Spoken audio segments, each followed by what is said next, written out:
첫 번째 주제는 사설 구급차가 총알 택시 이렇게 잡아봤습니다.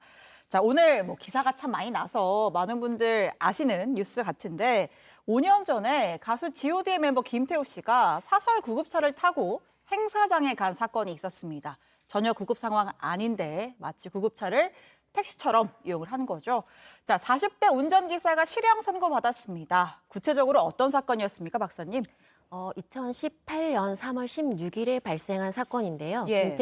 김태우 씨의 소속사인 관계자인 분이 이 행사 대행 직원에게 사설 구급차를 이용하면 교통체증을 좀 피해서 행사장에 빠르게 갈 수 있다라고 하면서 구급차의 직원 연락처를 알려주게 됩니다. 예. 네, 그러니까 행사 대행 업체의 직원이 김태우 씨를 태워달라고 하면서 이제 30만 원을 주면서 당시에 이제 일산 서구의 어떤 도로에서 네. 이제 성동구의 행사장까지 이제 이동을 이제 하게 이제 태워준 그런 사안이었습니다. 그래서 이제 처벌을 받게 된 건데 심지어 운전기사 A 씨가 무면허에 구급차 불법 운행이 처음이 아니었다고 네. 하더라고요. 이 건 외에 다른 혐의로도 지금 기소가 돼서 이제 재판을 받은 건데요. 네. 이 A 씨는 21년 1월부터 22년 2월까지 예. 한 20차례 정도 걸쳐서 허가받지 않은 지역에서 구급차를 운행하고 이송요금 명목으로 539만 원을 받았다고 합니다.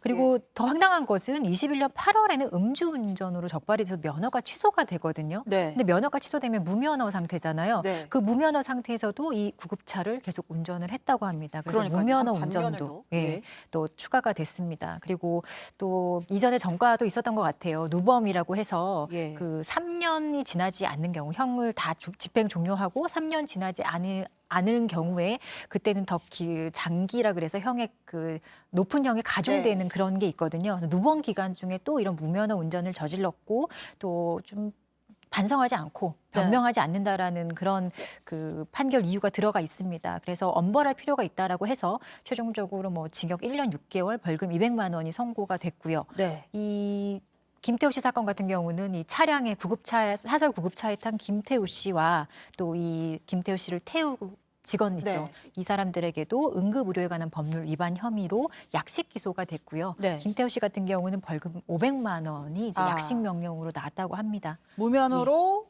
불법 구급차 운전을 한 운전기사한테는 또 전에 전과도 있었기 네. 때문에 징역 1년 6개월 실형이 선고가 됐고 이걸 의뢰한 김태우 씨도 죄가 있다라고 해서 벌금 500만 원을 물게 됐다는 설명입니다. 근데 궁금한 게 어떻게 무면허 운전자가 구급차를 몰 수가 있었습니까? 아무나 구급차를 몰 수가 있습니까? 저 지금 보면 네. 구급차, 이 사설 구급차 같은 경우는 이 운전자의 어떤 요건이라고 할까요? 예. 자격이 그렇게 까다롭지가 않습니다. 네. 그냥 일종 보통 면허, 네. 운전면허 이외에 특별한 자격이 요구되지 않아서 사실 단기 아르바이트생도 구급차를 운전하는 게 네. 특별히 문제가 안 되고 있어요. 지금 보면 이제 구급차 직원 급하게 구합니다 하는 경영 구인 무관이라고 분들인데. 되어 있죠. 그러네요. 예. 경영 무관. 그래서 최근에 2017년 이후에는 도로교통법이 개정이 돼서 그 긴급 자동차 온라인 교육이 의무화되긴 했지만 예. 이마저도 한 3시간 정도의 짧은 교육에 그치거든요. 예. 근데 사설이든 어쨌든 119 구급차라고 하더라도 어쨌든 환자를 이송하는 되게 중요한 업무를 하고 있는 차량인데 네. 이런 차량 운전 업무에 종사하는 것 치고는 사실 좀 그 자격 기준이 너무 그러니까요. 까다롭지 않아서 생기는 문제가 더 많을 것 같습니다. 기본적인 응급 구조 관련 지식도 좀 있어야 네, 할 것 같고 한데 경력 무관, 조건 무관, 면허만 있으면 구급차를 몰 수가 있었군요. 자, 김태우 씨도 사과문을 냈습니다. 사과문을 냈다면 잘못한 걸 당신 몰랐을까요? 왜 그랬을까요? 법적으로 문제가 없다고 생각을 한 건지. 저도 이걸 보고 왜 그걸 탔을까라는 생각을 좀 했었는데요. 네. 일단은 김태우 씨는 일단 자기 잘못인 것을 인정을 한다. 네. 다음에 이런 일이 없도록 주의하겠다라는 정도만 나왔기 때문에 왜 이걸 했는지 이런 내용들은 이제 언급을 하진 않았는데요. 예. 우리가 이 도로상에서 이걸 탔다라고 생각을 해보면 네. 아마도 가야 되는 장소까지 좀 지각을 할 수 있는 이제 상황이었기 때문에 이제 상황적 급박성 때문에 좀 판단을 하는 여러 가지 상황을 좀 많이 간과한 부분이 없지 않은가라는 생각이 하나 들었고요. 또 하나는 이 구급차가 사설 구급차였기 때문에 네. 아마 일반 우리가 119 구급차랑 사설 구급차에 대해서 인식을 좀 다르게 한 것이 아닌가라는 생각이 듭니다. 급하면 사설 구급차는 내 돈 주고 타는 거니까 좀 타도 되는 거 아닌가 이렇게 생각을 네, 기본적으로 네. 이제 긴급한 상황에서는 우리가 뭐 합리적인 판단, 뭐 예. 이렇게 이성적인 판단을 좀 하기가 어려운 부분들도 좀 있고요. 다급하다 네. 보니까. 근데 그걸 좀 넘어서는 문제이긴 한데 거기에 인식 문제가 또 있지 않을까라는 예. 생각이 든다는 겁니다. 이런 사례가 사실 좀 있긴 있었어요. 네, 예전에도 그래서 논란이 됐죠. 과거에도 방송인 강유미 씨가 부산 이제 공연을 가야 되는데 지각을 해야 되는 상황이 이제 발생할 수 있어서 이제 늦어서 이제 구급차를 타고 네. 가는 내용을 SNS에 이제 올리게 됩니다. 그래서 네. 이 당시에 응급 상황이 아니라 공연 지각을 이유로 이제 구급차를 불렀다라고 이제 해서 예. 여론의 문매도 받고 이제 문제가 이제 커지니까 네. 근데 문제는 거기에 따른 이제 대응 방법, 이제 발언이 또 문제가 됐었는데요. 예. 아니, 이거 119 구급차가 아니었다. 결국 민간 단체에서 사설로 운영을 하는 거다라고 하는 것으로 해명을 한 거죠. 사설인데 뭐가 문제냐. 그렇죠. 사설이니까 예. 우리가 119 구급차는 아니다라는 생각을 한 것 같습니다. 그래서 아마도 이런 류의 인식이 김태우 씨한테 좀 있지 않았을까라는 생각이 드는 거고요.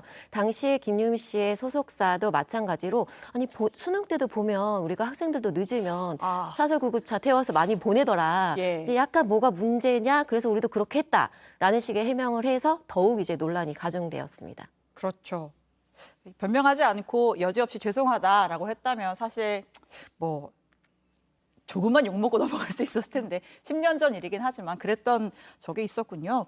자, 뭐 법적으로 이제 처벌을 받을 수가 네. 있잖아요. 예전에 이런 일들이 많다 보니까 뭐 법적으로 좀 더 처벌이 강화됐거나 그런 것들이 있나요? 사실 예전에도 응급 의료에 관한 법률에 보면은 네. 이런 식으로 구급차 등을 응급 환자 이송이라든지 정해진 목적 외에 이송하게 했을 때는 반드시 처벌이 되었었어요. 법적으로도 예. 처벌 규정이 명확히 있고. 네, 예. 근데 사람들이 아까 박사님께서 말씀해 주신 것처럼 사설 구급차를 좀 잘못 이해하는 경우가 많았던 거죠. 그냥 예. 돈만 주고 좀 빠르게 이용할 수 있는 것 아니냐라고 좀 잘못 생각했던 그 인식 때문에 네. 이런 법률이 있는지 그리고 처벌되는 행위인지 몰랐던 그런 게 좀 크지만 실제로는 다 처벌되는 행위이고요. 네. 그리고 지정된 용도가 이렇게 법률에 명확하게 정해져 있거든요. 예. 가장 이제 중요한 게 응급 환자 이송하는 것이고 네. 그리고 뭐 응급 의료를 위한 혈액이라든지 뭐 진단 검사 대상물 이런 것들을 이송하는 것 운반 이거 외에는 사실은 법률에 정해진 목적 외에는 이 사설 구급차라도 사실은 이런 방식으로 사용하면 안 되는 겁니다. 이 법률 위반했을 때는 1년 이하의 징역 또는 1천만 원 이하의 벌금에 처해질 수 있습니다. 네, 이름부터가 구급차잖아요. 생명의 위협을 느낄 때 이용할 수 있는 게 구급차인데, 자 여기서 잠깐 저희가 좀 정리를 할게. 지금 이제 119 구급차가 있고 사설 구급차가 있는데 그에 대한 좀 인식 때문에 이런 일이 벌어진 게 아닌가 싶다 이런 분석해 주셨는데 119 구급차와 사설 구급차 정확히 어떤 지점이 좀 다른 겁니까? 일단 다르다라고 생각을 좀 버려야 될 것 같은 생각이 좀 드는데요. 먼저 구급차, 사설이든 119 구급차이든 사용 용도는 응급 환자를 이송한다던가 아니면 그 응급 의료를 위한 혈액, 그런 검사 도구, 그런 장비 또는 이제 응급 의료 종사자들의 운송 목적으로도 사용을 하기 때문에 이 공통적 응급 상황에서 사용을 하는 부분이 있으므로 우리는 반드시 피해줘야 된다. 이제 길을 좀 비켜줘야 된다라는 생각을 해야 될 것 같고요.